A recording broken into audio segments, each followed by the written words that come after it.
My grandma snatched the container of baby formula straight out of my hands, her diamond scratching my wrist as she glared at the government WIC voucher on the counter. "What is the meaning of this, Lily?" she hissed, her voice echoing across the base commissary. "Are you trying to humiliate our family? I ask you, wasn't $200,000 a month enough for you?" I froze, the blood entirely rushing out of my face as the cashier stared at us in absolute shock. I looked at my wealthy, estranged grandmother, then down at my 4-month-old daughter strapped to my chest, and felt a cold wave of horror sink deep into my chest. "Grandma," I whispered, my voice trembling so hard I could barely breathe. "What are you talking about?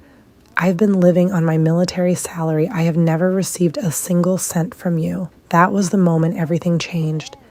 Everyone in the grocery aisle turned to look at us. I stood frozen in my digital camouflage uniform, my 4-month-old daughter Mia fast asleep against my chest. In my hand, crumpled and shaking, was a government WIC voucher meant to cover the cost of 3 cans of baby formula. I am Lily. I'm 28 years old, a specialist in the United States Army, and up until 30 seconds ago, I thought my family wanted absolutely nothing to do with me. When I chose a life of service over the family business, they cut me off completely, or at least that's what I had been led to believe for the last 2 years.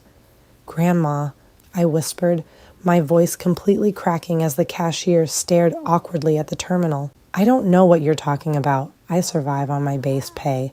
I have never received a single cent from you." Eleanor's furious expression faltered. The sharp, commanding look she always wore suddenly deteriorated into pure confusion, then into absolute horror. She looked at the government food assistance voucher in my hand, then at my worn boots, realizing with a terrible certainty that I wasn't lying.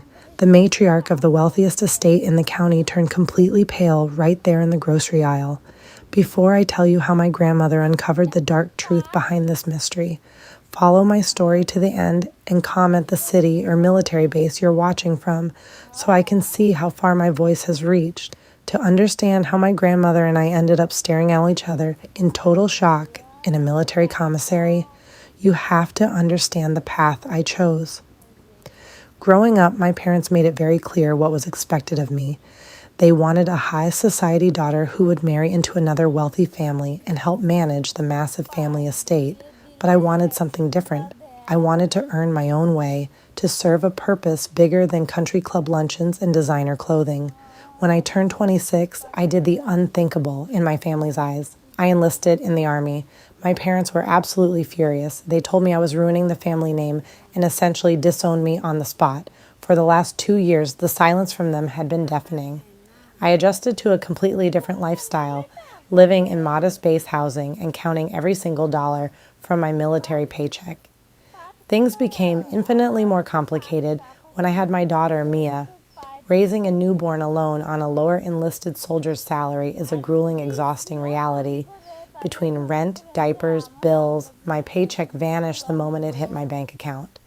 When the price of baby formula skyrocketed, I swallowed my pride and applied for WIC benefits.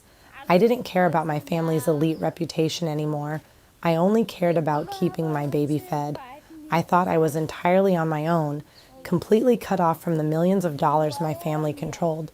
I had no idea that a massive lie was being spun behind my back. Eleanor didn't care about the whispers in the commissary. She grabbed my arm, her hand trembling, and practically forced me out to her waiting luxury town car. 10 minutes later, we were sitting in a quiet, high-backed booth at a diner just outside the base. Mia was sleeping peacefully in her car seat beside me, entirely unaware of the storm gathering around us. Eleanor sat across from me, her perfect posture rigid with an anger I had never in her before. "Lily, look at me," she commanded, her eyes piercing. "I need you to tell me the absolute truth.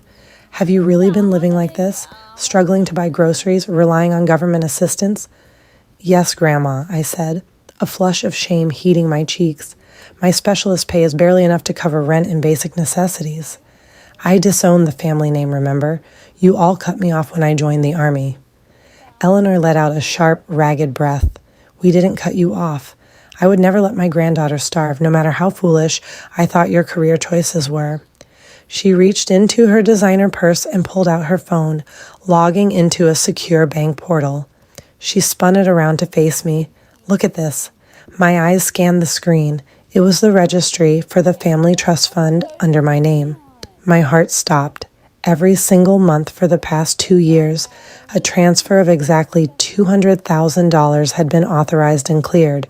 I set this up the day you finished basic training. Eleanor whispered, her voice cracking. Your parents told me they were managing it for you to keep your military life undisturbed. I thought you were independently wealthy. Lily, where has all this money been going all this time?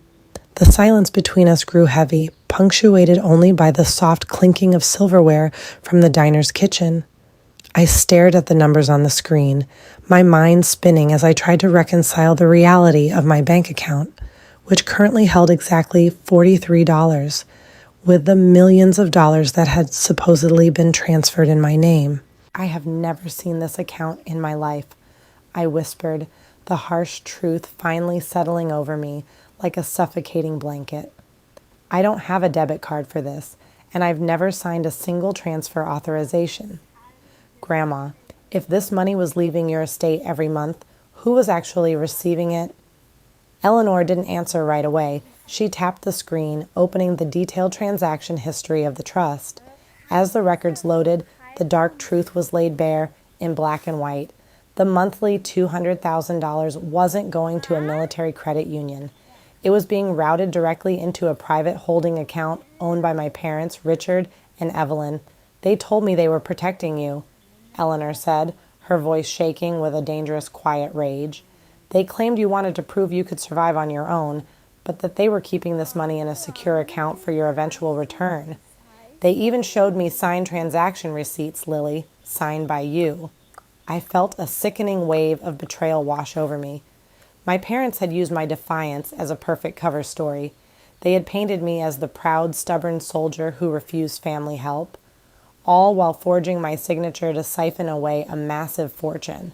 While I was pulling 24-hour guard shifts and calculating if I could afford formula, they were buying yachts, funding lavish country club lifestyles, and laughing at my struggle. Eleanor's hand slammed down onto the diner table, rattling the coffee cups and causing a nearby waitress to jump. The sheer shock on her face had entirely transformed into a cold, lethal fury. She didn't cry, and she didn't waste time throwing a tantrum. Instead, she slid her fingers across her phone screen and hit a speed dial contact marked simply as Preston. Preston, Eleanor, Snort said, her voice dropping into a terrifyingly calm professional register. I am sitting with my granddaughter, Lily. It turns out she has never received a single dollar from the trust. None of it. Richard and Evelyn have been forging her signature and embezzling the funds for the last 24 months. There was a brief pause as the man on the other end, her high-powered lead attorney, responded. I could hear the sharp intake of breath through the receiver. I want a full, aggressive forensic audit of that account started within the next 10 minutes. Eleanor commanded, ignoring the lawyer's attempts to calm her down. Freeze every single asset tied to Richard and Evelyn's names. Cut off their credit lines, lock their corporate accounts, and revoke their access to the family estate properties. I want them completely paralyzed financially before they even realize we know what they've done. She hung up without saying goodbye and looked across the table at me, her eyes shining with absolute determination. They thought they could use your sacrifice to fund their greed, Lily. They thought they could leave my granddaughter and great-granddaughter in poverty while they played high society. They are about to learn exactly what happens when you steal from this family. The air inside the mahogany-paneled conference room was thick with tension. My parents, Richard and Evelyn, strode in with their usual arrogant smiles, completely oblivious to the trap that had been set for them. They expected a standard family meeting, but their expressions instantly shattered when they saw me sitting at the head of the table in my army uniform, flanked by Grandma Eleanor and 3 of the state's most ruthless corporate defense attorneys. What is she doing here?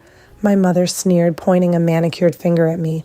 And why are our credit cards being declined, Eleanor? This is highly embarrassing. Grandma didn't say a word. She simply nodded to her lead attorney, Preston, who turned his laptop around to show the bright screen. "These are the results of the forensic investigation," Preston announced, his voice clinical and cold. "We have documented 24 months of systematic grand larceny, wire fraud, and embezzlement. We have the digital routing trails showing how you siphoned millions from Lily's trust into your personal shell accounts. More importantly, we have the forensic handwriting analysis proving you forged your daughter's signature on bank authorizations." My father's face drained of all color, going a sickly shade of gray as he looked at the sheer mountain of evidence. My mother clutched her designer purse, her chest heaving as she realized their high society life was collapsing in seconds. "You have two choices," Grandma Eleanor said, leaning forward with terrifying finality. "You can sign the transfer line to release your personal assets, your luxury vehicles, and your shares of the family estate to Lily to repay what you stole, or you can leave this room in handcuffs. The police are waiting downstairs." My parents didn't even hesitate. With hands trembling, they signed the transfer lines to hand over everything they owned to escape a prison cell, leaving the office ruined, humiliated, and completely broke. Grandma Eleanor made sure every single cent of the recovered millions was transferred safely into a protected account solely for Mia and me. I eventually transitioned out of the military to focus on raising my daughter, but I never forgot the struggle of standing in that commissary line. Today, I use a portion of those funds to run a foundation that provides emergency grants and formula to young military families facing financial hardships across the country. What would you do if you discovered your own parents had stolen millions meant for your child? Comment below and check out the 2 videos on your screen right now for more incredible stories. Thank you so much for watching until the very end of my journey.